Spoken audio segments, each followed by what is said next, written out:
Back to my channel. ఈరోజు ఏం జరగబోతుందో తెలుసుకుందామా? ఇంకా ఎపిసోడ్లోకి వెళ్ళిపోతే దీపేమో బావకి ఫోన్ చేస్తే జోష్న లిఫ్ట్ చేసింది. మాట్లాడకుండానే కట్ చేసింది. ఈ జోష్నకి బాగా పొగరు పట్టింది. దీన్ని ఇలా వదిలిపెడితే సరిపోదు. దీనికి ఎక్కడ బుద్ధి చెప్పాలో అక్కడే బుద్ధి చెప్తాను. ఇది ఈరోజు నా చేతుల్లో చచ్చింది అని చెప్పేసి దీప ఆవేశంగా బయలుదేరుతూ ఉంటుంది. అప్పుడే కాంచన, దీప ఎక్కడికి వెళ్తున్నావు నువ్వు? వాడింకా ఇంటికి రాలేదు, నువ్వు బయలుదేరావా? అత్తయ్య, ఎవరు వెళ్తే వస్తారో వాళ్ళు వెళ్తేనే బావ ఇంటికి వస్తాడు. ఏంటి నువ్వు అంటుంది? జోష్న వాడిని ఎక్కడికి తీసుకెళ్ళిందో కూడా తెలీదు, నువ్వేమో ఇప్పుడు అక్కడికే వెళ్తానంటున్నావు. ఏమైంది నీకు అసలా? అత్తయ్య, బావని ఇంటికి తీసుకొచ్చే బాధ్యత నాది. బావ ఎక్కడున్నా సరే ఖచ్చితంగా నా దగ్గరికి వస్తాడు. బావని తీసుకొని నేను ఇంటికి వస్తాను అత్తయ్య అని చెప్పేసి దీప కాంచన మాట వినకుండానే వెళ్ళిపోతూ ఉంటుంది. ఇక కాంచన అయితే, ఇది ఎప్పుడు నా మాట వినిందని, అయినా నా కొడుకు నా మాట వింటే ఇది ఇలా ఎందుకుంటుంది? చెప్తూనే ఉన్నాను పెళ్లి రోజు ఎక్కడికి వెళ్ళొద్దని, నా మాట వినలేదు, ఇప్పుడు చూడు ఏమైందో అని చెప్పేసి మనసులో చాలా బాధపడుతూ ఉంటుంది కాంచన. ఇంకా ఒకవైపు జ్యోత్స్న అయితే కారులో కూర్చుంటుంది. ఇక కార్తీక్ అయితే సీరియస్గా కార్ని డ్రైవ్ చేస్తూ ఉంటే, బావా నువ్వేం చేస్తున్నావు? నేను చెప్పిన దానికి సమాధానం చెప్పకుండా నువ్వు నన్ను ఇంటికి తీసుకెళ్తే నేను చూస్తూ ఊరుకోను. చూడు, నువ్వేమీ చేయలేవు, నేనేం చేయాలో అదే చేస్తున్నాను అని కార్తీక్ అయితే జోష్న ఏం మాట్లాడినా వినిపించుకోకుండా కార్ని డ్రైవ్ చేస్తూ ఉంటాడు. ఇక ఇంతలోకి పారిజాతం అయితే ఇంటికి వచ్చేస్తుంది. రాగానే సుమిత్ర ఏమో, అత్తయ్య మీరొచ్చేశారు, ఇంకా జోష్న ఇంటికి రాలేదు, అదేంటి? అది ఇంటికి వచ్చేస్తాను అని కాల్ కట్ చేసింది, ఇది కావాలనే చేస్తుంది అని వెనకాలే, అత్తయ్య ఎందుకు మీరు దాని గురించి అలా మాట్లాడుతున్నారు? అది కాదు సుమిత్ర, ఈరోజు దీపా కార్తీక్ల పెళ్లి రోజుని కూడా తెలుసు కదా. నేను ఆల్రెడీ అన్నాను హాస్పిటల్కి మన ఇద్దరం వెళ్దామే, కార్తీక్ గారిని పంపించేస్తానని. కానీ బావే నన్ను తీసుకెళ్ళాలి, బావే నా పక్కనుండాలి అంది. అది కావాలనే పంతంతోనే ఇదంతా చేస్తుంది అని వెనకాలనే ఇక శివనారాయణ, నాకు కూడా అలాగే అనిపిస్తుంది దశరథ. అవునన్నా, నాకు కూడా అలాగే అనిపిస్తుంది అని వెనకాలనే ఇక సుమిత్ర, ఏంటండి మీరందరూ, ఇదేనా మీరు కూతుర్ని అర్థం చేసుకుంది? మీరు ఎన్ని చెప్పినా ఎన్ని అన్నా నేను మాత్రం నా కూతురు తప్పు చేసిందంటే మాత్రం నమ్మను. ఒకవేళ నా కూతురు తప్పు చేస్తే నేనే దానికి శిక్ష వేస్తాను. అవును, జోష్న ఖచ్చితంగా ఏదో ఆరోగ్య సమస్య ఉండే ఉంటుంది, అందుకే కార్తీక్ని తీసుకుని వెళ్ళుంటుంది. సుమిత్ర, ఒకవేళ అలాంటిదే ఉంటే కార్తీక్ని పంపించేసి పిన్నితో అయినా జోష్న హాస్పిటల్కి వెళ్ళొచ్చు కదా. కాల్ చేస్తే నేనో లేదంటే నాన్నో నువ్వో ఎవరివైనా వెళ్ళేవాళ్ళం కదా. జోష్న కావాలని చేయకపోతే ఇలా ఎందుకు చేస్తుంది అని వెనకాలే ఒక్కసారిగా ఇక శివనారాయణ కూడా అవునమ్మా అని అంటాడు. మావయ్య గారు, మీరందరూ ఎన్ని చెప్పినా సరే నా కూతురు ఏ తప్పు చేయలేదు. అవును, అది ఇంటికి వచ్చే వరకు దాని గురించి మీరు ఇలా మాట్లాడద్దు, మీరు ఇలా మాట్లాడుతుంటే నాకు బాధగా అనిపిస్తుంది అని వెనకాలనే అప్పుడే కార్తీక్ జోష్నని ఈడ్చుకుంటూ తీసుకొచ్చి కింద పడేస్తాడు. అప్పుడే దీప కూడా అక్కడికి వస్తుంది. ఒక్కసారిగా జోష్నని కార్తీక్ ఈడ్చుకుంటూ అలా పడేయడం చూసి దీప అలాగే ఇంట్లో అందరూ కూడా షాక్ అయిపోతారు. ఇక పారిజాతమైతే నోరు మూసేసుకొని అలా చూస్తూ ఉంటుంది. దాంతో సుమిత్ర అయితే, కార్తీక్ ఏం చేస్తున్నారో నువ్వు? నా కూతుర్ని ఇలా నేల మీద పడేసావేంట్రా అని వెనగాలనే ఇక దశరథ, సుమిత్ర ఒక నిమిషం నువ్వు వాగు, జ్యోత్స్న ఏమైంది, పైకిలే అని చెప్పేసి జోష్నని పైకి లేపుతాడు. ఇక శివనారాయణ, కార్తీక్ ఏంట్రా ఇదంతా అని వెనకాలనే ఇక దీప కూడా ఇంటికి వస్తుంది కదా. కార్తీక్, దీప నువ్వేంటి ఇక్కడికి వచ్చావు? నిన్ను పారు ఇంటి దగ్గర దింపానని చెప్పింది కదా. అవును బావా, నువ్వు ఇంకా రాలేదని నీకోసమే వచ్చాను అని వెనకాలనే ఇక సుమిత్ర, నేను ఇక్కడ అడుగుతూ ఉంటే నీ భార్యను అడుగుతావేంట్రా? ముందు నా కూతుర్ని ఎందుకు ఇలా నేల మీద పడేసావు? ఎందుకు ఈడ్చుకుంటూ ఇంటికి తీసుకొచ్చావు చెప్పరా? ఎందుకు తలనొప్పితో బాధపడుతూ ఒంట్లో నీరసంగా ఉన్న నా కూతుర్ని ఎందుకు ఇలా నేల మీద పడేసావు అని వెనకాలనే ఒక్కసారిగా కార్తీక్, అత్త నీ కూతురు మనందరితో కలిసి నాటకాలు ఆడుతుంది. తలనొప్పిగా ఉండేవాళ్ళు, నీరసంగా ఉండేవాళ్ళు ఇలా లైసెన్స్డ్ రివాల్వర్ పట్టుకొని తిరగరు కదా అని చెప్పేసి కార్తీక్ గన్ తీసుకొచ్చి ఒక్కసారిగా టేబుల్ మీద పెడతాడు. అది చూసి ఇంట్లో అందరూ కూడా షాక్ అయిపోతారు. జోష్న కూడా షాక్ అయిపోతుంది. బావేంటి నా గురించి ఇప్పుడు మొత్తం చెప్పేస్తాడా ఏంటి? అందరూ ఎలా రియాక్ట్ అవుతారో ఏంటో అని టెన్షన్ పడుతూ ఉంటే సుమిత్ర, కార్తీక్ ఏంటా నువ్వంటుంది? జోష్న రివాల్వర్తో వచ్చిందా నీతో పాటు? అవునత్త, గుడికి వచ్చేవాళ్ళు పూజ సామాన్లతో వస్తారు, అంతేగాని ఇలా గన్ను తీసుకొని రారు అని వెనకాలనే దశరథ, కార్తీక్ ఏం జరిగిందిరా? జోష్న ఏం చేసింది? అది మావయ్య, తనని నేను పెళ్లి చేసుకోవాలంట, నా పెళ్లి రోజే నాకు భార్య అవుతుందంట, దీపకి నన్ను దూరం చేస్తుందంట. నాకు భారీగా ఉండి నన్ను ఉద్ధరిస్తానని చెప్తుంది. తాళి కట్టమని బెదిరిస్తుంది. తాళి కట్టకపోతే చచ్చిపోతానని నన్ను గన్తో బెదిరించింది.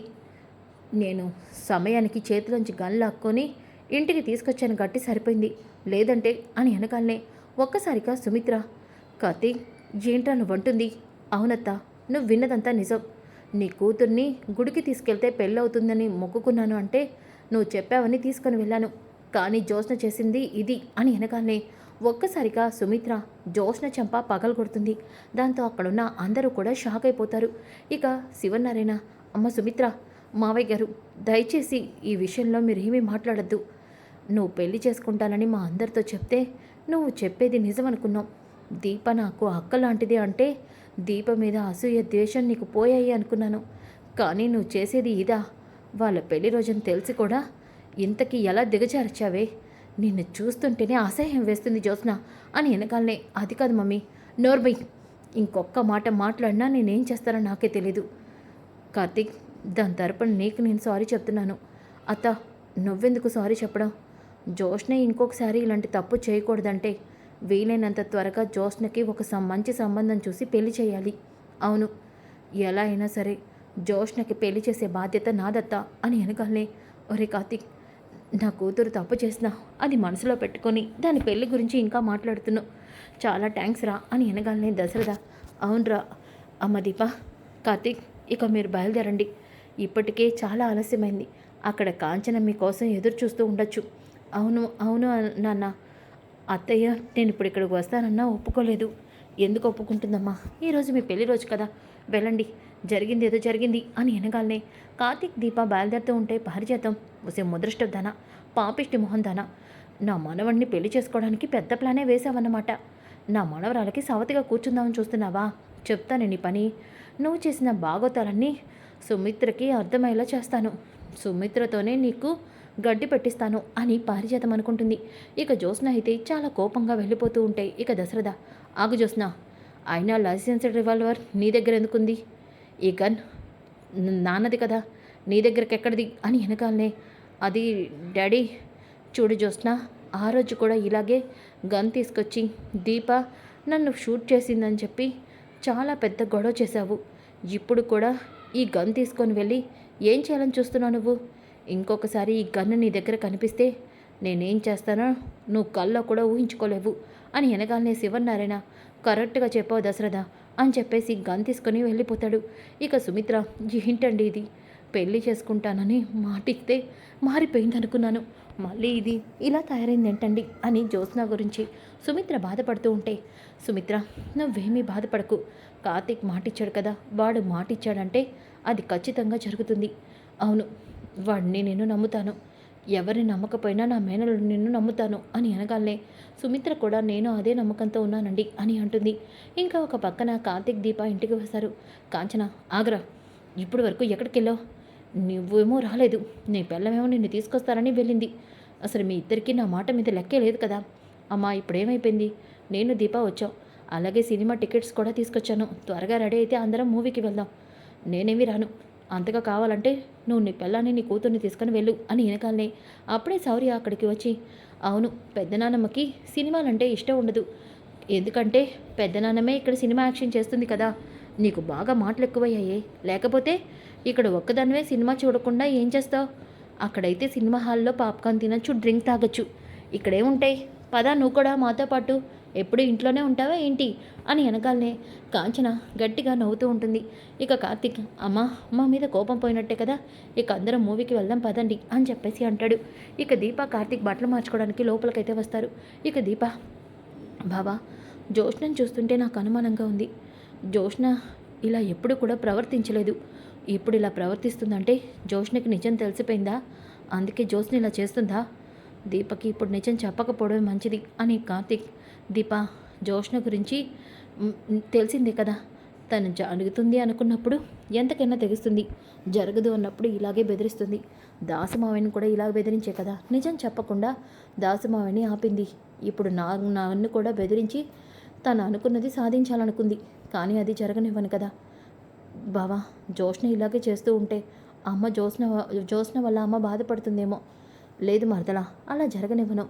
చెప్పాను కదా, జోష్ని అంతటి జోష్ని అత్త ముందు తను ఈ ఇంటి వారసురాలు కాదని నువ్వే తన కూతురవని చెప్పేలా చేయిస్తాను. ఇంకా రేపటి నుంచి జోస్నకి పట్టపగలే చుక్కలు చూపిస్తాను. ముందు మూవీ టైం అవుతుంది, నువ్వు రెడీ అవ్వు అని కార్తీక్ అంటాడు. ఇక ఉదయం అవుతుంది. ఉదయం అయిన తర్వాత పారిజాతమైతే, సుమిత్ర గుడికి వెళ్దాం, బయలుదేరుతా, ఇంకా రెడీ అవ్వలేదా నువ్వు? అత్తయ్య గారు, గుడికా? ఇప్పుడెందుకు? సుమిత్ర, జోష్న బుద్ధి మారాలని దేవుడికి నేను 10 వారాలు మొక్కుకున్నాను. అందుకే నువ్వు కూడా నాతో పాటు వస్తే జోష్న బుద్ధి మారుతుందని నా నమ్మకం. పద సుమిత్ర అని చెప్పి పారిజాతమైతే సుమిత్రని తీసుకొని గుడికైతే వెళ్తుంది. ఇక అక్కడ గుడికి వెళ్ళాక సుమిత్ర పారిజాతం గుడిలో మొక్కును చెల్లించుకుంటూ ఉంటారు. ఇంతలోకి అప్పుడే గౌతమ్ వాళ్ళ అమ్మ ఇద్దరు కూడా గుడికి వస్తారు. ఇక గౌతమ్ అయితే ఈమె చెప్పింది నిజమే అన్నమాట అని మనసులో అనుకుంటూ పారిజాతం వైపు చూస్తాడు. పారిజాతం అయితే గౌతమ్ని సాగ చేస్తుంది. ఇక ఆ సాగతో గౌతమ్, హాయ్ ఆంటీ, నమస్తే, నేను గుర్తున్నానా గౌతమ్ని? ఈ పాటికి నేను మీ ఇంటి అల్లుడిని అవ్వాల్సింది, కొంచెంలో మిస్ అయ్యాను అని వెనకాలనే, నోరు ముయ్యరా, నీలాంటి వెధవ నాకెందుకు అల్లుడవుతాడు? నా కూతురికి నీలాంటి భర్తని ఎప్పటికీ రానివ్వను. అయినా నీ మోసం పెళ్లికి ముందే తెలిసింది కాబట్టి సరిపోయింది, లేకపోతే నా కూతురి జీవితం నాశనం చేసేవాడివి. నీలాంటి వాడితో ఎప్పటికీ నా కూతురి పెళ్ళి జరిగేది కాదు అని అనగానే, అవునంటీ, మీరు చెప్పింది నిజమే. మీరు అదే దీప లాంటి మంచి వాళ్ళు ఉంటే ఎప్పటికీ జ్యోత్స్న మెడలో నేను తాళి కట్టేవాడిని కాదేమో. అవును, అది మాత్రం నిజం.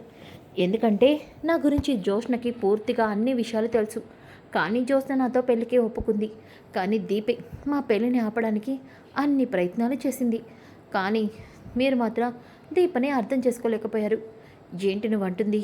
జ్యోత్స్నకి నీ గురించి అన్ని విషయాలు తెలుసా? అవునంటీ. ఏంటి, నేను చెప్పే మాట మీద మీకు నమ్మకం లేదా? సరే ఒక్కసారి ఉండండి అంటూ గౌతమ్ తన ఫోన్లో ఉన్న వీడియోని చూపిస్తాడు. ఈ వీడియో చూడండి ఆంటీ. నేను జ్యోత్స్నతో మీరు నాకు పెళ్లి సంబంధానికి ఒప్పుకున్న తర్వాత దీప మా ఇంటికి వచ్చి నేను తనని మోసం చేశానని గొడవ పడుతూ ఉంటే జ్యోత్స్న ఆ రోజు దొంగచాటుగా నా గురించి మొత్తం తెలుసుకుంది. అయినా కూడా తను నాతో పెళ్ళికి ఒప్పుకుంది. అంటే తనకి నేనేంటో కూడా తెలుసు, అయినా నాతో పెళ్ళికి ఒప్పుకుంది. కానీ మీరే నేనేదో తప్పు చేసిన వాళ్ళలాగా అందరూ కూడా నన్ను మెడపట్టి బయటకు గెంటేశారు. కానీ మీకే తెలీదు మీ కూతురు ఎంత క్రిమినలో. జేం కూసవరా, నా కూతురు గురించి తప్పుగా మాట్లాడతావా? మాట్లాడటం కాదా ఆంటీ, నేను కేవలం మనుషులతో మాత్రమే ఆటలాడతాను. కానీ జ్యోత్స్న మీ సొంత వాళ్ళతోనే ఆటలాడుతుంది. అవును, నేనేంటో తెలిసి కూడా నాతో ఎంగేజ్మెంట్కి ఒప్పుకుంది. అది ఎందుకా అని అనుకున్నాను. కానీ దీపని అందరి ముందు ఫోన్ చేయడానికని ఆ తర్వాత నాకు అర్థమైంది. అలాగే దీపని చంపడానికి కూడా మీ కూతురు చాలా పెద్ద ప్లానే చేసింది. నాతో చేతులు కలిపి దీపని చంపమని నన్నే రెచ్చగొట్టింది. ఒక్కొక్కసారి నేను దీప వల్ల నా గురించి నిజం తెలుస్తుందేమోనని నేను కూడా దీపని చంపడానికి ప్రయత్నించాను. నిజంగా జ్యోత్స్నకి హ్యాట్స్ ఆఫ్ చెప్పాల్సింది. అలాంటి అమ్మాయి నా లైఫ్లోకి రానందుకు నిజంగా నేను హ్యాపీగా ఫీల్ అవుతున్నాను. లేకపోతే మొగుడినని చూడకుండా నన్ను చంపడానికి కూడా బేరం పురమాయించేది. అంత పెద్ద క్రిమినల్ జ్యోత్స్న అంటూ అక్కడి నుంచి వెళ్ళిపోతాడు. ఒక్కసారిగా పారిజాతమైతే, అమ్మో అమ్మో, నీ వెనకుండి జ్యోత్స్న ఇన్ని కథలు నడిపిందా? నమ్మలేకపోతున్నాను సుమిత్ర. పాపం దీప, వీడి గురించి ముందే తెలిసి ఆ రోజు ఎంగేజ్మెంట్ ఆపాలనుకుంది. కానీ జ్యోత్స్న అందరినీ పిలిపించి దీపతో ఎంగేజ్మెంట్ ఆపించి దీపని నీ ముందు చెడ్డదాన్ని చేయడం కోసం ఇంత చేసిందా? ఇది తెలియని నువ్వు దీపని అసహించుకొని చీకొట్టావు. ఇప్పుడు చూస్తూ ఉంటే తప్పంతా జ్యోత్స్నదని అర్థమవుతుంది కదా అని వెనకాలనే సుమిత్ర ఒక్కసారిగా కోపంతో రగిలిపోతుంది. ఇంకా ఒక పక్కన దీప కార్తిక్ ఇంటికైతే వస్తారు. రాగానే జ్యోత్స్న అయితే, ఏంటి దీప, కళ్ళు అంత ఎర్రగా ఉన్నాయి, రాత్రి పడుకోలేదా? అవును పెద్ద మేడం, పడుకోలేదు. రాత్రంతా మా బావ నేను కబుర్లు చెప్పుకున్నాం. బాగుంది దీప, పెళ్లి రోజు రాత్రంతా పడుకోకుండా కబుర్లు చెప్పుకున్నారంటే నమ్ముతానా? ఏం జరిగిందో ఆ మాత్రం నేను ఊహించలేనా? మరి ఊహించినప్పుడు ఎందుకు అడుగుతున్నారు పెద్ద మేడం అని కార్తీక్ అంటాడు. ఇక జ్యోత్స్న, బావా చూడు, ఒక భార్యని పట్టుకొని పెళ్ళైన వాడి భార్యతో ఇలా మాట్లాడడానికి సిగ్గుగా అనిపించట్లేదా పెద్ద మేడం? మీకంటే అది లేదు, కానీ నా భార్యకి పద్ధతి ఏంటో అనుకువేంటో అంతా తెలుసు. ఇలాంటి విషయాలు పారాయి వాళ్ళతో మాట్లాడదు. ఏం దీపా? అవును బావా, దా మన ఇద్దరం కలిసి కిచెన్లో వంట చేసుకుందాం అని చెప్పి ఇద్దరు కిచెన్లోకి వెళ్తారు. బావా, దీపతో కలిసి నువ్వు వెళ్లి నాటకాలు ఆడినా ఆడుకో, కానీ ఎప్పటికైనా నువ్వు నా మెడలో తాళి కట్టాల్సిందే బావా. ఎలా కట్టవో నేను చూస్తాను అని అనుకుంటూ ఉంటే అప్పుడే దశరథ శివనారాయణ వస్తారు. ఇక దశరథ, దీపా ఒకరోజు రెస్ట్ తీసుకోపోయావా అమ్మా? పర్వాలేదు నాన్న, టీ ఇమ్మంటారా? ఏయ్, నీకెన్నిసార్లు చెప్పాను మా నాన్నని నాన్న అని పిలవద్దని? నేనే పిలవమని చెప్పాను అని దశరథ్ అంటాడు. నాన్న, డాడీ, అవును, దీప నాకు కూతురు లాంటిది, తను నా పెద్ద కూతురుతో సమానమని నువ్వు కూడా చెప్పావు కదా. దీప ఇక ఇప్పటి నుంచి నన్ను నాన్న అనే పిలుస్తుంది. ఇంకొకసారి ఈ విషయంలో నువ్వేమీ మాట్లాడద్దు అని అంటాడు. ఇక దీప కిచెన్లోకి వెళ్ళగానే శివనారాయణ, అవును, ఉదయం నుంచి పారిజాతం సుమిత్ర కూడా కనిపించట్లేదు. మమ్మీ అలాగే గ్రాని టెంపుల్కి వెళ్ళారు తాత అని జ్యోత్స్న అంటుంది. అవునా, ఇంత ఉదయాన్నే వాళ్ళు గుడికెందుకు వెళ్ళారు అని చెప్పేసి అంటూ ఉంటే ఇక జ్యోత్స్న, ఏముంది, మమ్మీ నా కోసం గుడికి వెళ్ళుంటుంది అని అనగానే దీప అలాగే కాఫీ తీసుకొచ్చి అందరికీ ఇస్తూ ఉంటే ఇక జ్యోత్స్న కాఫీ తాగుతూ, దీప కాఫీ కలర్ ఎందుకు ఎప్పుడు బ్లాక్గానే ఉంటుంది? పాలల్లో వేస్తే అది బ్రౌన్ కలర్లో మారుతుంది. ఎందుకు దీపా? ఎందుకంటే కొంతమంది బుద్ధి కూడా అలాంటిది, వాళ్ళకి ఎలా మార్చాలన్నా మారదు. కానీ కొంతమంది మారిపోవాలంటే మారిపోతారు. కాఫీ కూడా అంతేలే పెద్ద మేడం అని కార్తీక్ అంటాడు.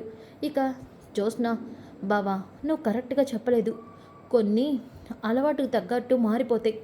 కొంతమంది బుద్ధి అనుకోకుండానే మారిపోతుంది. దీప కూడా అంతే, ఈ ఇంటికి పని మనిషిలా వచ్చింది, తర్వాత నిన్ను పెళ్లి చేసుకుంది, తర్వాత ఏకంగా ఈ ఆస్తిని కొట్టేయడానికి ప్లాన్ చేసింది. జ్యోత్స్న, ఏంటి దీప కోపంగా ఉందా నేను అన్న మాటలకి? నేను అన్నది నిజమే కదా, మా డాడీ వీల్నామా అలాగే రాశాడుకా అని అంటూ ఉంటే శివనారాయణ, జ్యోత్స్న వీల్నామా గురించి వదిలేమని చెప్పాను కదా, మళ్ళీ ఎందుకు దాని గురించి మాట్లాడుతున్నావు? అది కాదు తాత, కొన్నిసార్లు కొన్ని విషయాలు గుర్తు చేసుకోవాలి కదా అని అనగానే అప్పుడే సుమిత్ర పారిజాత ఇంటికి వస్తారు. కరెక్ట్గా చెప్పావు జ్యోత్స్న, కొన్నిసార్లు కొన్ని విషయాల్ని గుర్తు చేసుకోవాలి అని అనగానే ఇక కార్తీక్, అత్త నువ్వాగరా జ్యోత్స్న అని వెనకాలే, మమ్మీ ఏమైంది? నేను ఒక్కటి సూటిగా అడుగుతాను, చెప్తావా జ్యోత్స్న? చెప్పు మమ్మీ, దేని గురించి? గౌతమ్తో నీ నిశ్చితార్థం ఒకప్పుడు చేయాలి అనుకున్నావు. నువ్వు కూడా గౌతమ్ని పెళ్లి చేసుకోవడంలో నీకు ఎటువంటి ఇబ్బంది లేదన్నావు, గుర్తుందా? అవును మమ్మీ, కానీ ఇప్పుడు వాడి గురించి ఎందుకు మాట్లాడుతున్నావు? వాడొక పెద్ద ఇడియట్, వాడు మంచోడు కాదు కదా. అవును, కానీ ఈ విషయం తెలియక నువ్వు 2 సార్లు గౌతమ్ని ఎంగేజ్మెంట్ చేసుకోవడానికి ఒప్పుకున్నావు. మమ్మీ, ఎందుకు ఇలా నొక్కి నొక్కి ఇలా అడుగుతున్నావు? ఆ విషయం మీ అందరికీ కూడా తెలుసు కదా అని వెనకాలనే పారిజాతం దగ్గరికి వచ్చి కార్తీక్, ఏంటి పారు, ఎప్పుడు లేందే అత్త ఆ గౌతమ్ గురించి అడుగుతుంది ఏంటి? ఒరే మనవడా, ఇప్పుడు నా మనవరాలుకుంటుంది చూడు తడి, ఏమైంది గ్రాని? ఏమైంది పారు, ఏమైందా? గుళ్ళో ఆ గౌతమ్ గడి కలిసి జ్యోత్స్నకి పెళ్ళికి ఎంగేజ్మెంట్కి ముందే వాడి గురించి మొత్తం తెలుసంట, వీడియో చూపించాడు, దాని ప్రభావమే. ఏంటి పారు అంటుంది, అంత సడన్గా ఆ గౌతమ్ గడి గుడి కిందకి వచ్చాడు? నేనే పిలిపించానురా, వాడికి ఎప్పటి నుంచో జ్యోత్స్న మీద పగుంది, అందుకే వాడితో సుమిత్ర ముందు నిజం చెప్పేలా చేయించి దీనికి బుద్ధి తెప్పించడానికి ఇదంతా చేశాను. పారు ఎక్సలెంట్, నిన్న చేసిన జ్యోత్స్న గోలకి ఈరోజు మంచి స్ట్రోకే ఇచ్చావన్నమాట అని అంటూ ఉంటే ఇక జ్యోత్స్న అయితే, మమ్మీ ఇప్పుడు ఇదంతా ఎందుకు అడుగుతున్నావు? నేను అడుగుతున్న దానికి సమాధానం చెప్పు జ్యోత్స్న. గౌతమ్ ఆడవాళ్ళని మోసం చేస్తాడని, గౌతమ్ మంచివాడు కాదని నీకు తెలీదా? తెలీదు మమ్మీ. అంటే మొదటిసారి నీ ఎంగేజ్మెంటు దీప వల్ల చెడిపోయిందని చాలా బాధపడ్డావు అన్నమాట. అవును మమ్మీ, దీప ఎప్పుడు నా సంతోషాన్ని చూడలేదు కదా, అప్పుడు దీప నా ఆనందాన్ని ముక్కలు చేసిందని చాలా బాధపడ్డాను మమ్మీ అని వెనకాలనే ఒక్కసారిగా సుమిత్ర జ్యోత్స్న చంప పగలు కొడుతుంది. దాంతో అందరూ కూడా షాక్ అయిపోతారు. మమ్మీ నోర్బై, నన్ను అమ్మ అని పిలుస్తూ ఉంటేనే నాకు చాలా కోపంగా ఉంది. నీ బుద్ధి ఇలా తయారవుతుందని నేను ఊహించలేదే. అసలు నిన్ను చూస్తూ ఉన్నప్పుడల్లా నాకు అనుమానంగా ఉంది, నిజంగా నువ్వు నా కూతురువేనానని. మమ్మీ, అవును, గౌతమ్ మంచివాడు కాదని జ్యోత్స్నకి ముందే తెలుసండి. తెలిసే గౌతమ్ని పెళ్లి చేసుకుంటానని మనతో చెప్పింది. ఎందుకంటే దీప గౌతమ్ మంచివాడు కాదని అందరి ముందు నిజం బయట పెడుతుందని, అప్పుడు దీపని మనం అసహించుకుంటామని జ్యోత్స్నే కావాలని ఎంగేజ్మెంట్కి వాళ్ళకి క్యాటరింగ్ వచ్చేలా చేసింది. అంకా కాకుండా అందరినీ ఇంటికి పిలిపించింది, అందరి ముందు దీపని అవమానించడానికి. తననుకున్నట్టే అంతా చేసింది. ఇప్పుడే గుళ్ళో గౌతమ్ కలిసి నాది ఇదంతా చెప్పాడు. ఏంటి, గౌతమ్ ఇదంతా చెప్పాడా అని వెనకాలనే పారు కన్ను కొడుతూ ఉంటుంది. ఇక జ్యోత్స్న గ్రాని ఇలా తయారయ్యావేంటి, నాకు ఇలా శత్రువుగా తయారయ్యావేంటి అని అనుకుంటూ ఉంటే ఇక జ్యోత్స్న అంటే అది కాదు మమ్మీ, మాట్లాడక జ్యోత్స్న. దీప గౌతమ్‌తో గొడవ పడుతున్నప్పుడే నువ్వు అక్కడికి వెళ్ళావు. అక్కడ అన్ని నిజాల్ని తెలుసుకున్నావు. సీసీ కెమెరాలో వీడియోని గౌతమ్ నాకు చూపించాడు. ఇంకా నన్ను మోసం చేయాలని చూడమాకు. నిన్ను చూస్తుంటేనే అసహ్యం వేస్తుంది. ఛీ! అని దీప, ఆ రోజు నిన్ను చాలా మాటలు అన్నాను. నా వల్ల నువ్వెంత బాధపడి ఉంటావో ఇప్పుడు నేను అనుకుంటున్నాను. నన్ను క్షమించు దీప అని వెనకాలనే ఒక్కసారిగా కార్తీక్ పారిజాతం చాలా హ్యాపీగా ఫీల్ అవుతారు. సో ఫ్రెండ్స్, ఇప్పటి నుంచి ఎపిసోడ్స్ చాలా ఇంట్రెస్టింగ్గా ఉంటాయి. కమింగ్ ఎపిసోడ్స్ మిస్ అవ్వకుండా ఉండాలంటే మన ఛానల్ని సబ్స్క్రైబ్ చేసుకోండి. ఈ వీడియో నచ్చితే లైక్ చేయండి, షేర్ చేయండి. Thanks for watching. Back to my channel. ఈరోజు ఏం జరగబోతుందో తెలుసుకుందామా? ఇంకా ఎపిసోడ్లోకి వెళ్ళిపోతే